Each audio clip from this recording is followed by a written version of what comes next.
स्वागत आप सभी का जीके फैक्ट चैनल की एक और नई वीडियो में। आज इस वीडियो में 14 अप्रैल 2025 के इम्पोर्टेंट करंट अफेयर्स के क्वेश्चन कवर करेंगे और साथ में हर क्वेश्चन से रिलेटेड इम्पोर्टेंट फैक्ट्स और स्टैटिक जीके भी कवर करेंगे। तो चलिए शुरू करते हैं आज की इस वीडियो को। क्वेश्चन नंबर 1 है, हाल ही में सियाचिन दिवस कब मनाया गया है? तो सियाचिन दिवस कब मनाया गया है? ऑप्शन है इसके 10 अप्रैल, 11 अप्रैल, 12 अप्रैल या फिर 13 अप्रैल। तो सियाचिन दिवस मनाया गया है 13 अप्रैल को। 13 अप्रैल को सियाचिन दिवस मनाया जाता है। 1984 में इसी दिन ऑपरेशन मेघदूत शुरू हुआ था। कवर करते हैं अप्रैल महीने के इम्पोर्टेंट डेज 12 अप्रैल तक के। 1 अप्रैल को उत्कल दिवस, 2 अप्रैल को विश्व ऑटिज्म जागरूकता दिवस, 3 अप्रैल को हिंदी रंगमंच दिवस, 4 अप्रैल को अंतर्राष्ट्रीय खदान जागरूकता दिवस, 5 अप्रैल को राष्ट्रीय समुद्री दिवस, 6 अप्रैल को विकास और शांति के लिए अंतर्राष्ट्रीय खेल दिवस, 7 अप्रैल को विश्व स्वास्थ्य दिवस, 8 अप्रैल को अंतर्राष्ट्रीय रोमानी दिवस, 9 अप्रैल को CRPF शौर्य दिवस, 10 अप्रैल को विश्व होम्योपैथी दिवस और 11 अप्रैल को राष्ट्रीय सुरक्षित मातृत्व दिवस, 12 अप्रैल को अंतर्राष्ट्रीय मानव अंतरिक्ष उड़ान दिवस के रूप में मनाते हैं। ये अप्रैल महीने के इम्पोर्टेंट डेज थे। आगे डिस्कस करते हैं क्वेश्चन ऑफ द डे और इसका आंसर सभी को कमेंट सेक्शन में लिखना है। क्वेश्चन है, किस राज्य ने नवा रायपुर में पहली सेमीकंडक्टर इकाई शुरू की है? ऑप्शन इसके Chhattisgarh, option B Orissa, option C Gujarat, option D Uttar Pradesh. तो नवा रायपुर में पहली सेमीकंडक्टर इकाई कहाँ पर शुरू की गई है? इसका आंसर आपको कमेंट सेक्शन में लिखना है। क्वेश्चन नंबर 2 है, हाल ही में लियो बिन हाकर का 82 वर्ष की आयु में निधन हुआ है। वे कौन थे? तो वे एक फुटबॉल कोच थे। 82 वर्ष की उम्र में निधन हो गया है। उन्होंने अजाक्स को 2 बार एरिडीवीसी खिताब और रियल मैड्रिड को 3 बार लगातार ला लीगा खिताब दिलाए हैं। बेन हैकर ने 1886 से 89 और 1992 में रियल मैड्रिड की कोचिंग की है। डच फुटबॉल जगत और रियल मैड्रिड ने उन्हें श्रद्धांजलि दी है।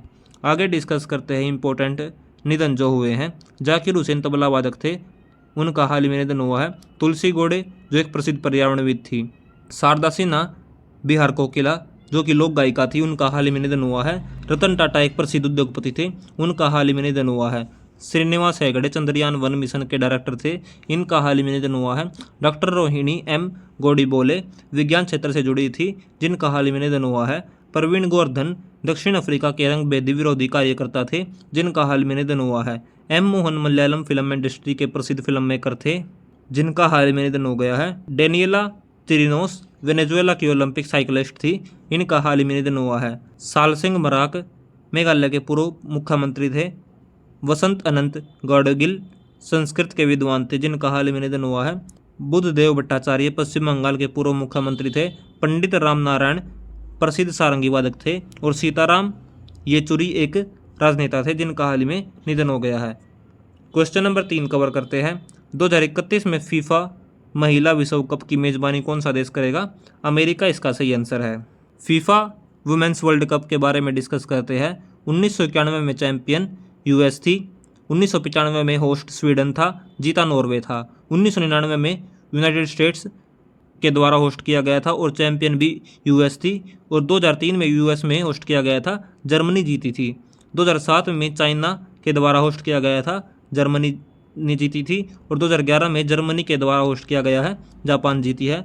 2023 में न्यूजीलैंड और ऑस्ट्रेलिया में आयोजित किया गया था, स्पेन के द्वारा जीता गया था। और 2027 में ब्राज़ील, 2031 में यूएस और 2035 में यूके के द्वारा फीफा वुमेन्स वर्ल्ड कप आयोजित किया जाएगा। अब बात करते हैं फीफा मेंस वर्ल्ड कप के बारे में। 1990 में इटली में आयोजित किया गया था, वेस्ट जर्मनी जीता था।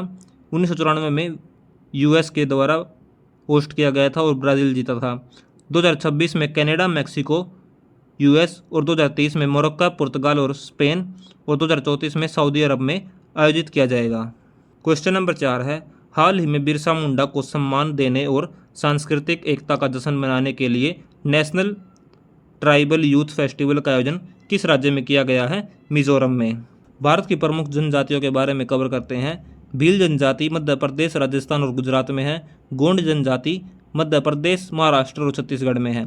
संथाल है झारखंड, बिहार और पश्चिम बंगाल में। मीणा जनजाति है राजस्थान में। खासी है मेघालय। नियसी है अरुणाचल प्रदेश में, बोडो है असम में, उरांव है झारखंड और छत्तीसगढ़ में, मुंडा जनजाति है झारखंड और ओडिशा में, और टोडा जनजाति है तमिलनाडु में। मिजोरम की प्रमुख नदियां हैं तवलांग नदी, तुईरियल नदी और तुईरीनी नदी। छिमतोईपुई नदी है, इसे कालादान नदी भी कहते हैं। मिजोरम की सीमाएं हैं म्यांमार और बांग्लादेश के साथ में अंतर्राष्ट्रीय सीमा, और भारतीय राज्यों के साथ लगती है असम, मणिपुर और त्रिपुरा के साथ। मिजोरम के राष्ट्रीय उद्यान हैं फोंगपुई राष्ट्रीय उद्यान और मुरलेन राष्ट्रीय उद्यान। मिजोरम पहले केंद्र शासित प्रदेश बना था। इसकी स्थापना 21 जनवरी 1972 में हुई थी और राज्य का दर्जा 20 फरवरी 1987 को दिया गया था। राजधानी आइजोल है और इसमें कुल 11 जिले हैं। राज्यसभा की सीट 1 है और लोकसभा की सीट यह भी 1 है। उच्च न्यायालय है गुवाहाटी हाई कोर्ट, और क्षेत्रफल के हिसाब से भारत में 24वें नंबर पर है और जनसंख्या के हिसाब से 27वें नंबर पर। क्वेश्चन नंबर 5 है, foreign exchange business company Thomas cook ने अपना ब्रांड एम्बेसडर किसे बनाया है? कार्तिक आर्यन को। आगे डिस्कस करते हैं जो हाल ही में अपॉइंट किए गए हैं ब्रांड एम्बेसडर। पश्चिम बंगाल के ब्रांड एम्बेसडर है सौरव गांगुली। यूपीआई के ब्रांड एम्बेसडर हैं पंकज त्रिपाठी। हुंडई के ब्रांड एम्बेसडर बनाई गई है Deepika Padukone. Dubai sports council के ब्रांड एम्बेसडर है सानिया मिर्जा और हरभजन सिंह। यूरोग्रिप टायर्स के ब्रांड एम्बेसडर है महेंद्र सिंह धोनी। खो खो वर्ल्ड कप 2025 के ब्रांड एम्बेसडर बनाए गए थे सलमान खान। प्यूमा इंडिया के ब्रांड एम्बेसडर है पीवी सिंधु। बंदरगाह मंत्रालय के ब्रांड एम्बेसडर है मनु बाकर। मध्य प्रदेश पर्यटन विभाग के ब्रांड एम्बेसडर है पंकज त्रिपाठी। थाईलैंड पर्यटन के ब्रांड एम्बेसडर सोनू सूद है। लॉरियल ओटिस के brand ambassador Alia Bhatt. Citroen के ब्रांड एम्बेसडर है महेंद्र सिंह धोनी और स्केचर्स के ब्रांड एम्बेसडर बनाए गए हैं जसप्रीत बुमराह। ये सभी ब्रांड एम्बेसडर इंपॉर्टेंट है जो एग्जाम के पॉइंट ऑफ व्यू से आ सकते हैं। क्वेश्चन नंबर 6 है, संबा वैथल को जीआई टैग दिया गया है, इसका संबंध किससे है? मिर्च से। ऑप्शन सी इसका सही आंसर है। हनुमानगढ़ी लड्डू उत्तर प्रदेश का है। डोलगरिया कोंदसाल उड़ीसा का है। अंबाजी सफ़ेद मार्बल गुजरात का है। पेड़े मिठाई त्रिपुरा की है। सितार और तानपुरा है महाराष्ट्र की। कठिया गेहूँ उत्तर प्रदेश का। सांजी क्राफ्ट मथुरा की। घरचोला है गुजरात का। चावल से बनी बियर की किस्में हैं, यह असम की जीआई टैग है। जापी जो कि बांस से बनी टोपी है असम की जीआई टैग है। रिगनाई पचारा कपड़ा है त्रिपुरा का। तिरंगा बर्फी है वाराणसी। सिल्वर फिलीगरी है उड़ीसा और पेचवर्क है रामपुर जो कि जीआई टैग दिए गए हैं। जीआई टैग का मतलब है ज्योग्राफिकल इंडिकेशन, किसी खास जगह से जुड़े उत्पाद की पहचान। भारत में कानून जीआई एक्ट 1999 के तहत किया गया था। पहला जीआई टैग था दार्जिलिंग चाय 2004 में दिया गया था। और जीआई टैग देता है जीआई रजिस्ट्रेशन ऑफिस जो कि चेन्नई में स्थित है। क्वेश्चन नंबर 7 है, यूजीसी के चेयरपर्सन कौन बने हैं? Vineet Joshi. Higher education department secretary Vineet Joshi को यूनिवर्सिटी ग्रांट कमीशन यानी कि यूजीसी का एडिशनल चार्ज दिया गया है। डिस्कस करते हैं अब जो हाल ही में नियुक्ति की गई है। तुलसी गब्बार्ड को अमेरिका का खुफिया प्रमुख अपॉइंट किया गया है। शिखर धवन को आईसीसी चैंपियंस ट्रॉफी 2025 का इवेंट एम्बेसडर अपॉइंट किया गया है। आईसीसी चैंपियंस ट्रॉफी 2025 किसने जीती है? उसका आंसर आपको कमेंट सेक्शन में लिखना है। सलीला पांडे को एसबीआई कार्ड्स का एमडी एंड सीईओ अपॉइंट किया गया है। ज्ञानेश कुमार को भारत का नया मुख्य चुनाव आयुक्त नियुक्त किया गया है। रजत वर्मा को डीबीएस बैंक इंडिया का सीईओ नियुक्त किया गया है। संजय प्रसाद को उत्तर प्रदेश का प्रमुख गृह सचिव अपॉइंट किया गया है। जोसेफ ओन को लेबनान का राष्ट्रपति अपॉइंट किया गया है। विजय कुमार को दिल्ली पुलिस का नया स्पेशल कमिश्नर नियुक्त किया गया है। जस्टिस देवेंद्र कुमार उपाध्याय को दिल्ली हाई कोर्ट का मुख्य न्यायाधीश अपॉइंट किया गया है। अंजू बॉबी जॉर्ज को एथलेटिक्स फेडरेशन ऑफ इंडिया की एथलीट्स कमीशन की चेयरपर्सन अपॉइंट की गई है। ये सभी नियुक्ति हाल ही में हुई है। आगे डिस्कस करते हैं क्वेश्चन नंबर 8, किस राज्य सरकार ने एकीकृत स्वास्थ्य बीमा योजना शुरू की है? उड़ीसा सरकार ने। उड़ीसा के इंपॉर्टेंट करंट इवेंट्स डिस्कस करते हैं। उत्तराखंड के मुख्यमंत्री ने एकल महिला स्वरोजगार योजना शुरू की है। केरल में राष्ट्रीय पशुधन मिशन के तहत गोसमृद्धि मवेशी बीमा योजना शुरू की है। नई दिल्ली सरकार ने महिला समृद्धि योजना को मंजूरी दी है। राजस्थान ने स्टूडेंट पुलिस कैडेट योजना शुरू की है। पीएम इंटर्नशिप योजना के लिए डेडिकेटेड ऐप निर्मला सीतारमन ने लॉन्च किया है। तेलंगाना में राजीव युवा विकास योजना शुरू की है। उत्तर भारत की पहली परमाणु परियोजना हरियाणा में स्थापित होगी। और हरियाणा के मुख्यमंत्री ने व्यापारियों के लिए एक मुफ्त निपटान योजना शुरू की है। उत्तराखंड विरासत योजना के तहत 60 गाँव को पर्यटन स्थल के रूप में विकसित करेगा और उड़ीसा ने बेटी बचाओ बेटी पढ़ाओ योजना के तहत प्रमुख पहले लागू की है। ये सभी हाल ही की योजनाएं थी जो किसी भी स्टेट में या फिर मंत्रालय के द्वारा शुरू की गई है। आगे डिस्कस करते हैं उड़ीसा के बारे में। उड़ीसा के करंट इवेंट्स। तेजस MK1 प्रोटोटाइप से अस्त्र मिसाइल का सफल परीक्षण उड़ीसा में हुआ है। जस्टिस हरीश टंडन को उड़ीसा हाईकोर्ट का मुख्य न्यायाधीश अपॉइंट किया गया है। Utkarsh Orissa make in Orissa conclave 2025 का उद्घाटन भुवनेश्वर में किया जाएगा। महिला हॉकी इंडिया लीग 2024-25 का पहला सीजन उड़ीसा वॉरियर ने जीता है। महिला उद्यमियों के लिए विशेष औद्योगिक पार्क उड़ीसा में स्थापित किया जाएगा और ग्राम विकास के लिए विकासिता गांव योजना उड़ीसा सरकार ने शुरू की है। बेटी बचाओ बेटी पढ़ाओ योजना के तहत प्रमुख पहले उड़ीसा राज्य ने लागू की है और Orissa masters 2024 badminton tournament Cuttack में शुरू हुआ है। उड़ीसा का फॉर्मेशन 1 अप्रैल 1936 को हुआ था। कैपिटल भुवनेश्वर है। गवर्नर है खंबापति हरिबाबू। चीफ मिनिस्टर है मोहन चरण मांझी।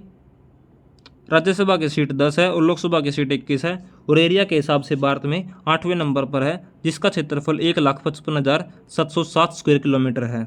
उड़ीसा के राष्ट्रीय उद्यान है भितरकनिका राष्ट्रीय उद्यान, सिमलीपाल राष्ट्रीय उद्यान और उड़ीसा बाउंड्री शेयर करती है पश्चिम बंगाल, झारखंड, छत्तीसगढ़ और आंध्र प्रदेश के साथ। उड़ीसा की प्रमुख नदियाँ हैं महानदी, जो कि उड़ीसा की सबसे बड़ी नदी है। हीराकुंड बांध इसी नदी पर स्थित है। इसकी लंबाई 851 किलोमीटर है और बंगाल की खाड़ी में गिरती है। दूसरे नंबर पर है बैतरनी नदी, बंगाल की खाड़ी में गिरती है और इसको उड़ीसा की गंगा भी कहते हैं। तीसरे नंबर पर है ब्राह्मणी नदी, सुवर्णरेखा नदी, ऋषिकुल्या नदी और वंशधारा नदी। ये सभी उड़ीसा की इंपॉर्टेंट नदियाँ हैं। इसको आप डिटेल में पढ़ सकते हैं। क्वेश्चन नंबर 9 है, किस राज्य के वीरका ब्रांड ने अपना शुभंकर वीरा लॉन्च किया है? पंजाब की ब्रांड ने अपना शुभंकर वीरा लॉन्च किया है। पंजाब के इंपॉर्टेंट करंट इवेंट्स है। पंजाब में साइबर अपराध, फोरेंसिक और कानून पर कार्यशाला आयोजित हुई है। पंजाब ने महिलाओं की सुरक्षा के लिए प्रोजेक्ट हिफाजत शुरू किया है। पंजाब विधानसभा ने सर्च इंजन लॉन्च किया है। होला मोहल्ला त्यौहार पंजाब में मनाया गया है। पंजाब ने मातृ मृत्यु दर कम करने के लिए सृजन मोबाइल ऐप लॉन्च किया है। पंजाब 100% नल जल कनेक्शन वाला भारत का 5वां हर घर जल राज्य बना है और पंजाब एंड सिंध बैंक ने ई बैंक गारंटी सुविधा शुरू की है। पंजाब की प्रमुख नदियां हैं सतलुज नदी, ब्यास नदी और रावी नदी। पंजाब की प्रमुख पर्वत श्रृंखलाएं हैं शिवालिक हिल्स, जो कि पंजाब के उत्तर पूर्वी भाग में फैली हुई है और ये खासकर रोपड़ होशियारपुर जिले में है। पंजाब के नेशनल पार्क है हरीके वेटलैंड्स नेशनल पार्क। ये सतलुज और ब्यास नदियों के संगम पर स्थित है और प्रसिद्ध है प्रवासी पक्षियों के लिए। दूसरे नंबर पर नेशनल पार्क है अचना वाइल्ड लाइफ सेंचुरी। हालांकि यह तकनीकी रूप से नेशनल पार्क नहीं है पर महत्वपूर्ण संरक्षित क्षेत्र है। प्रसिद्ध है ब्लैक बक यानी कि काला हिरण के लिए। पंजाब का गठन 1 नवंबर 1966 को हुआ है। राजधानी चंडीगढ़ है और सबसे बड़ा शहर लुधियाना है। इसमें कुल 23 जिले हैं। मुख्यमंत्री है भगवंत मान। राज्यपाल है बनवारी लाल पुरोहित। लोकसभा की सीट 13 है, राज्यसभा की सीट 7 है और हाई कोर्ट है पंजाब और हरियाणा हाई कोर्ट। क्षेत्रफल के हिसाब से भारत में 20वें नंबर पर है और जनसंख्या के हिसाब से 16वें नंबर पर है। आगे डिस्कस करते हैं क्वेश्चन नंबर 10। भारत और किस देश के बीच में कृषि के क्षेत्र में सहयोग पर समझौता ज्ञापन पर हस्ताक्षर हुए हैं? नेपाल और भारत के बीच में। नेपाल के इंपॉर्टेंट करंट इवेंट्स डिस्कस करते हैं। नेपाल की संसद ने इलेक्ट्रॉनिक्स कॉमर्स विधेयक पारित किया है। भारत ने जल, स्वच्छता और स्वास्थ्य क्षेत्र में सहयोग के लिए नेपाल से समझौता किया है। नेपाल में 26वें फ्लोरा एक्सपो का समापन हुआ है। हाल ही में घोड़े यात्रा समारोह का आयोजन नेपाल में हुआ है। भारत नेपाल साहित्य महोत्सव का आयोजन मथुरा में किया गया है। नेपाल ने अपने पर्वतारोहण नियमों में संशोधन किया है। तमु लहोसार पर्व नेपाल में मनाया गया है। नेपाल में बाल विवाह समाप्त करने के लिए अभियान शुरू हुआ है। नेपाल में पश्मीना महोत्सव का आयोजन किया गया है। सीताराम विवाह पंचमी महोत्सव नेपाल में आयोजित होगा और शंकर शर्मा को भारत में नेपाल का राजदूत नियुक्त किया गया है। भारत और नेपाल के बीच में सूर्य किरण अभ्यास का 18वां संस्करण फुलझंडी में आयोजित हुआ है। नेपाल की सीमा लगती है भारत और चीन के साथ और नेपाल की प्रमुख नदियां हैं गंडक, कोसी, कर्णाली, महाकाली, बागमती, कमला, अरुण और राप्ती। राजधानी काठमांडू है। राष्ट्रपति है रामचंद्र पौडेल और प्रधानमंत्री है KP ओली। क्वेश्चन नंबर 11 है, हाल ही में भारत और किस देश ने वैज्ञानिक अनुसंधान के क्षेत्र में सहयोग के लिए समझौता ज्ञापन पर हस्ताक्षर किए हैं? इटली के साथ। इटली की विश्वविद्यालय एवं अनुसंधान मंत्री सुश्री अन्ना मारिया बर्नीनी की भारत यात्रा के दौरान समझौता ज्ञापन पर हस्ताक्षर किए गए हैं। इटली के इंपॉर्टेंट करंट इवेंट्स है। इटली ने प्रकाश को सुपरसोलिड अवस्था में सफलतापूर्वक परिवर्तित किया है। Special Olympic world winter games 2025 का आयोजन इटली में किया गया है। बिली जीन किंग कप 2024 का खिताब इटली ने जीता है। डेविस कप 2024 का खिताब इटली ने जीता है। G7 सम्मेलन का आयोजन मध्य पूर्व संकट पर चर्चा के लिए इटली ने किया है। और जलवायु परिवर्तन के कारण इटली और स्विट्जरलैंड अपनी राष्ट्रीय सीमाओं का पुनर्निर्धारण करेंगे। इटली की सीमाएं लगती है फ्रांस, स्विट्जरलैंड, ऑस्ट्रिया और स्लोवेनिया के साथ। और इटली के ही अंदर दो देश है जो कि वेटिकन सिटी और सैन मैरिनो है। इटली की प्रमुख नदियां है पो नदी, जो कि इटली की सबसे लंबी नदी है। एग्जाम के पॉइंट ऑफ व्यू से इंपॉर्टेंट है। इटली की सबसे लंबी नदी है जो है पो नदी है। दूसरे नंबर पर टाइबर नदी। रोम शहर इसी नदी के किनारे पर बसा हुआ है। अर्नो नदी, एडिजे नदी। इटली की कैपिटल रोम है। प्रेसिडेंट है सेर्जियो मैट्रेला और प्राइम मिनिस्टर है जॉर्जा मेलोनी। क्वेश्चन नंबर 12 है 2025 का पहला द्विवार्षिक नौसेना कमांडर सम्मेलन कहाँ पर संपन्न हुआ है? नई दिल्ली में। नई दिल्ली के इंपॉर्टेंट करंट इवेंट्स है। प्राणी मित्र और जीव दया पुरस्कार समारोह का आयोजन नई दिल्ली में हुआ है। कार्बन बाजार पर पहला अंतर्राष्ट्रीय सम्मेलन प्रकृति 2025 नई दिल्ली में आयोजित हुआ है। 24वां विश्व सतत विकास शिखर सम्मेलन 2025 नई दिल्ली में संपन्न हुआ है। और साहित्य अकादमी द्वारा साहित्य महोत्सव 2025 का आयोजन नई दिल्ली में किया जा रहा है। महिला समृद्धि योजना को मंजूरी नई दिल्ली ने दी है। विश्व पैरा एथलेटिक्स ग्रैंड प्रिक्स 2025 का आयोजन नई दिल्ली में किया जा रहा है। जल स्थिरता सम्मेलन 2025 का आयोजन नई दिल्ली में किया गया है। फिट इंडिया कार्निवल का आयोजन नई दिल्ली में किया गया है। आदि रंग महोत्सव का 7वां संस्करण नई दिल्ली में आयोजित होगा। और पर्पल फेस्ट 2025 का आयोजन नई दिल्ली में। और पर्यावरण पर राष्ट्रीय सम्मेलन 2025 का उद्घाटन राष्ट्रपति मुर्मू ने नई दिल्ली में किया है। क्वेश्चन नंबर 13 है भारत और किस देश ने अपने राजनयिक संबंधों की 78वीं वर्षगांठ मनाई है? रूस के साथ। ऑप्शन बी इसका सही आंसर है। रूस के इंपॉर्टेंट करंट अफेयर डिस्कस करते हैं। फीफा ने रूस को 2026 विश्व कप से प्रतिबंधित कर दिया है। भारत ने T-72 टैंकों के इंजन की आपूर्ति के लिए रूस की फर्म के साथ हस्ताक्षर किए हैं। रूस के प्रतिनिधिमंडल ने स्मार्ट सिटीज इंडिया एक्सपो 2025 में भाग लिया है। भारत और रूस के बीच में नौसैनिक अभ्यास इंद्र 2025 शुरू हुआ है। विश्व पुस्तक मेला 2025 में फोकस देश रूस है। जापान ने रूस के खिलाफ सख्त प्रतिबंधों की घोषणा की है। 13वां एडमिरल कप 2024 रूस ने जीता है। और रूस ने 2025 तक भारतीयों के लिए वीज़ा मुक्त यात्रा की पेशकश की है। रूस ने कैंसर की वैक्सीन बनाने का ऐलान किया है। और रूस के टेनिस स्टार डेनियल सेवलेवा पर डोपिंग के कारण 2 साल का बैन लगा है। रूस के डिप्टी पीएम डेनिस मंत्रोव भारत की यात्रा पर आए थे। और नई दिल्ली में रूस के व्यापार केंद्र का उद्घाटन हुआ है। रूस की कैपिटल मॉस्को है। प्रेसिडेंट है व्लादिमीर पुतिन। प्राइम मिनिस्टर है मिखाइल मिशस्टिन। क्षेत्रफल के हिसाब से रूस दुनिया का नंबर 1 देश है। और इसका क्षेत्रफल 1,70,98,242 वर्ग किलोमीटर है। और इसकी सीमाएं कुल 16 देशों के साथ लगती है। नदियाँ है इसमें वोल्गा नदी जो कि यूरोप की सबसे लंबी नदी है। और है ओब, येनिसी और लीना नदी। झीलें है बाइकाल झील दुनिया के सबसे गहरे पानी मीठे की झील है। और इसमें कुल 11 टाइम जोन है। और सबसे ऊंची चोटी है माउंट एल्ब्रस जो कि 5,642 मीटर ऊंची है। क्वेश्चन नंबर 14 है किस आईआईटी ने ओजोन प्रदूषण के कारण भारत की प्रमुख खाद्य फसलों में कमी की आशंका व्यक्त की है? आईआईटी खड़गपुर ने। आईआईटी खड़गपुर ने ओजोन प्रदूषण के कारण भारत की प्रमुख खाद्य फसलों में कमी की आशंका व्यक्त की है। आईआईटी से रिलेटेड इंपॉर्टेंट करंट इवेंट्स है। आईआईटी कानपुर ने किसानों के लिए सौर निर्जलीकरण तकनीक विकसित की है। आईआईटी मद्रास ने एशिया की पहली वैश्विक हाइपरलूप प्रतियोगिता की मेजबानी की है। आईआईटी मद्रास ने एशिया के सबसे बड़े उथले तरंग बेसिन का अनावरण किया है। आईआईटी मद्रास ने रेटिनल ड्रग डिलीवरी के लिए नई तकनीक विकसित की है। कवर करते हैं प्रीवियस डे के करंट अफेयर के क्वेश्चन। क्वेश्चन नंबर 1 है उत्कल दिवस मनाया गया है 1 अप्रैल को। रिपल्स ऑफ चेंज नामक पुस्तक लिखी गई है CR पाटिल या फिर लॉन्च की गई है CR पाटिल के द्वारा। रिचर्ड चैम्बरलेन का निधन हुआ है, वे एक अभिनेता थे। और किसे प्रधानमंत्री नरेंद्र मोदी का निजी सचिव अपॉइंट किया गया है? निधि तिवारी को। पुरुष हॉकी हीरो एशिया कप 2025 की मेजबानी बिहार करेगा। नरेंद्र मोदी बच्चों के लिए विशेष ग्रीष्मकालीन अवकाश कैलेंडर का अनावरण किया है? और किसने ताशकंद ओपन एजामोव मेमोरियल खिताब जीता है? निहाल शरण ने। क्वेश्चन नंबर 8 है, किसे उगादी पुरस्कार से सम्मानित किया गया है? सीरिया इसका सही आंसर है। आज की हमारी वीडियो यही खत्म होती है। वीडियो अगर पसंद आई तो वीडियो को लाइक करें, शेयर करें और चैनल को सब्सक्राइब करें। Thanks for watching GK fact channel. मिलते हैं अगले वीडियो में।